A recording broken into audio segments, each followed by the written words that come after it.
So obviously the show is about retail. Are there certain themes that you're really looking at? Like, is AI going to be a big theme of this year's show? Not surprising, Frank, it is about retail, but yesterday when the show kicked off, it was very much about AI. And how do you apply it for the average retailer? 95% of the experiments or AI tests that retailers implement don't go to adoption. They fail. So it was all about trying to figure out what's usable. And I think Walmart's one of the best examples. You look at what they're doing. They're negotiating vendor contracts through AI. You're able to type in and say, I'm having a party and I want to spend $200. It's going to tell you what you need.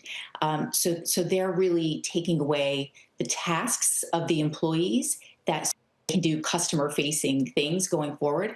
And I think, we're also talking a lot about in the future, are we just going to have shopping agents for us? And what does that mean? And that's really on the horizon. All right, so the idea of shopping agents, I would imagine that might change consumer behavior. If once you insert technology and the idea of using AI, how are companies talking about that and preparing for that?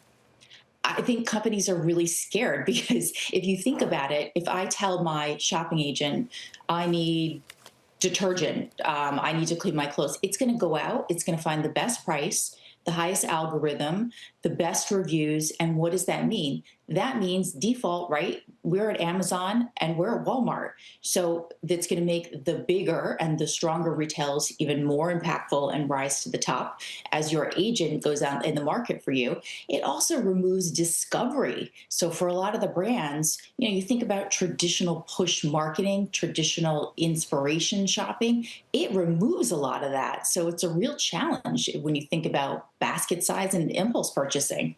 All right, as we look at this new world when it comes to retail with AI-infused shopping, you mentioned Walmart and Amazon as the winners. I think we have to talk about the companies that you see not benefiting from it, since you're seeing those two as clear winners.